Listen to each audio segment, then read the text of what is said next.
I got the Báez part wrong, but I'm telling you guys, this Carlos Correa thing was never going to happen. You're looking at a 10-year contract, upwards of $350 to $385 million. It's not over yet, man. I just don't think it's going to happen. El Mago can play second base. Yeah, all right, we'll see. Hey, let's bring him in. Tony Paul, sports writer, Detroit News. Tony, how you doing, bud? Very good. You just were asking if anyone can hear you. I can tell you honestly that it's never a problem. We always hear you, Brian. Shots fired.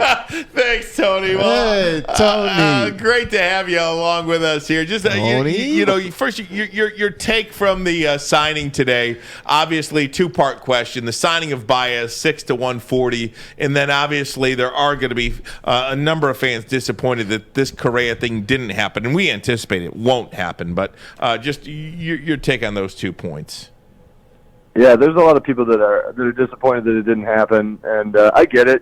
Look, Chris Ilitch kind of sold you that this was going to be the offseason where you went and spent big, and I guess we didn't clarify how big. The reality is, you're right. $350 million was a lot to spend on one guy, and I'm not sure that people thought that Correa's deal was going to be that. But once Corey Seager signs with the Rangers for $325. I think that pretty much paints your picture on where Correa stands. The Tigers made an offer to Correa, but it obviously wasn't for 10 years. It wasn't the $30 million range, but it wasn't for 10 years. So they tried. They made their best shot, and they ended up getting a pretty good shortstop. I know fans, because he's not Carlos Correa, they're down on this signing, but you have to look at it from a couple aspects. One, does he upgrade your offense? Yes, significantly. Does he upgrade your defense? Yes, significantly. And you got him for half the price and half the years that you would have spent on Carlos Correa. So I like it on this one caveat: if they're not done, if they still go out, because El Avila was asked about this at the Eduardo Rodriguez press conference. He was asked, about Correa, and he said we have multiple needs. That was after the Rodriguez signing. So if he's saying multiple needs after that, then this signing would lead you to believe that the Tigers need to go out and do more. And I think they're still going to get a pretty decent starting pitcher in addition to Rodriguez. They were in on Robbie Ray, and I think they're kind of kicking the tires at another starting pitcher. So as long as they don't stop here, if this isn't the end of the offseason, I think it's a fine signing. He's not Carlos Correa, but he's not Zach Short either. And on one radio station across town, there's a comparison being made by the host of Javier Báez to Jonathan Scope, which is just ridiculous. This guy doesn't even make sense, Tony. It doesn't even make sense. Yeah. This guy's better than that. It's a huge upgrade. 100%. And you stick him into that lineup, Tony, look, the strikeout rate is something that, what are you going to do about, right? I mean, the guy strikes out a lot, but he does make everybody better in that lineup as well. I mean, Miguel Cabrera has not had somebody like that hitting anywhere near him for the better part of four years. No, I mean, he's a four WAR guy last year. He's a 6 WAR guy or above the years before that. If you take out the COVID season, where he was miserable, there's just no denying that he was awful in 2020. But you haven't had a 6 WAR guy in Detroit since when? It's been 5-6 years. So he's a huge upgrade from what they had. Yeah, if I had to choose, I'm going to take Correa. I think he's obviously a little bit better with the bat, and pretty good defensively as well. But the Tigers decided that they wanted to go a different route. They wanted to go a little bit less money so that they'd have more money to spend. The one thing I've read on Twitter today that I don't understand is that people calling the Tigers cheap. And look, Chris Ilitch has committed $225 million to payroll this offseason, which is third in baseball behind the Mets and the Rangers. And again, they're probably not done. So it's a start. But again, it's just got to be a start. There's still got to be probably another starting pitcher, maybe another reliever, and who knows. But if it's not the end of the off season, I think it's a pretty good deal.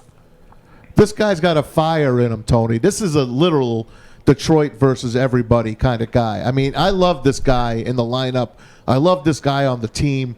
I think he elevates the team, and not only that, I think other guys other players are going to start looking at Detroit and saying they got something going there, like Pudge Rodriguez did back in the day. I really believe the Tigers are maybe a player, maybe get a closer or another pitcher, someone like that, maybe an outfielder, whatever. We're going to get Riley Green. This team is ready to have a chance to be a wild card team. Well, especially if they increase the number of playoff teams to 7, then I think you got a pretty good chance. All of a sudden, I think you're a legit contender. Yeah, no, they're on the cusp. People, you look at what you added. Okay, the Tigers were one of the worst teams defensively for the last 5 years. You added a major upgrade defensively behind the plate in Tucker Barnhart. You added a major upgrade defensively at shortstop in Javier Báez. You probably add a major upgrade defensively at center field in Riley Green, or a corner outfield spot or whatnot. You're so much better defensively with Riley Green, who we assume will probably make the team out of spring training. You're so much better offensively with him and Baez. Rodriguez, I think, fills the void left by Matthew Boyd, and if you get another starting pitcher, I think you're pretty solid there. Yeah, this team's on the cusp. If you take them out, if you take April out of the equation last year, they were already in the mix. You could see the development coming with a lot of these guys, especially the young starting pitchers. I think they're right there on the doorstep, and I think one or two more moves. And and I agree with you as well. Javier Báez is going to be very popular here. I know he's not Carlos Correa, but I think it won't take long for him to appeal to the fans in Detroit. Tony Paul joins us. Detroit news. Tigers making some news. Baseball itself making some huge news. We all knew it was going to happen. Tony, tell us what's going to happen about this work stoppage, where it goes. I see National League teams now looking at some of these DHs because I believe finally baseball is going to come to their senses and have the universal DH. What's your take on all of this? Fill us in on baseball in general. Yeah, no, I think that's a good point. I think I'm not a huge fan of Rob Manfred. I've been on record. I think ever since I worked in radio with you, Maz, I've been on record of not being a big fan of Rob Manfred. I think he tries too hard to appeal to change the game, and I think like the increased postseason. I don't like the runner on second base. I don't like limiting how many batters or making a relief pitcher throw to a minimum number of batters. I think this is all nonsense. But if there's one thing I think that's the right thing to do, it's been right for a long time, is I don't know how you have two leagues that play with two different sets of rules. It's been going on since the 70s. So the DH has to be universal, and I think it's going to. And I think that's why you've seen some guys kind of hold off on signing until this collective bargaining agreement gets done.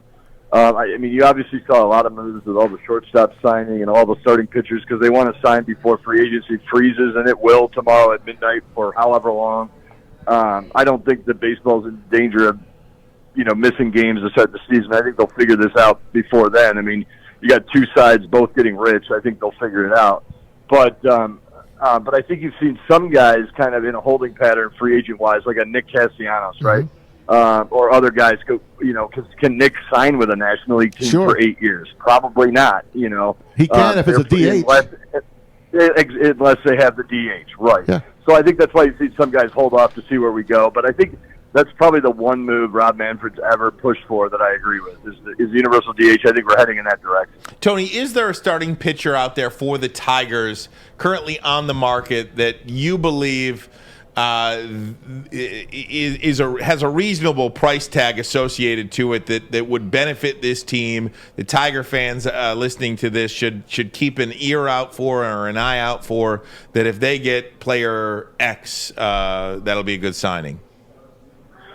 Yeah, well, I mean, there was a few guys on the board. Obviously, I was on record saying Verlander would make a good addition, and I think that he would have been here had it not been for Tommy John surgery. I think that kind of changed the Tigers' plans. I think they want to see how he does. He signed the one-year deal with Houston with an option. It maybe in 2 years if Verlander comes back, and does well. I think that could be an option down the road. But he was a guy I saw as kind of a short-term solution. But you're looking out there. Marcus Stroman is a guy that I think really is intriguing. That's a guy I like. Yeah. Not cheap. Obviously, he's a $20 million plus year guy, or $20 million a year guy that you're looking at there. He's a guy, but you could also look in the. I said Carlos Rodon when I did my free agent preview. maybe a guy. Or you could also look in the trade market. I mean, Sonny Gray from the Reds. The Reds are dumping. Maybe he's a guy you go get. Or even you think outside the box. I mean, there's a guy named, if you remember, he pitched in the majors for a little bit. A guy named Nick Martinez pitched. He went over to Japan, lit it up for a couple of years. He's coming back. So maybe you take a flyer on a guy like that. But there's plenty out there. But certainly Stroman, if you're going to spend big and continue to spend big, he'd be at the top of the list. Tony, of the remaining free agents that are out there, and there's quite a number of them, Chris Taylor's still out there, and he's probably Correa's still out Correa. there. Who gets Correa? Is it did the Yankees get Correa? Angels. Well, now you look at the Angels, you look at the Dodgers now need a shortstop. Right. Obviously the Yankees. People say, "Oh, he won't go to the Yankees. The Yankees won't sign him because of the comments he made about Jeter." That's garbage. I mean, if the Yankees give him $350 million, he's going to sign there. I don't think I will go on record as saying this. I'm not very good at predictions, but I'm pretty confident in this one. The Tigers are not going to pull a Texas and sign both these guys, Báez and Correa. I don't see that happening. I don't see that as being a possibility. But Correa is going to get paid. There's plenty of teams out there. So Chris Taylor, I mean, he could end up in Toronto playing one of the positions. Yep. He's another nice piece. I mean, he is.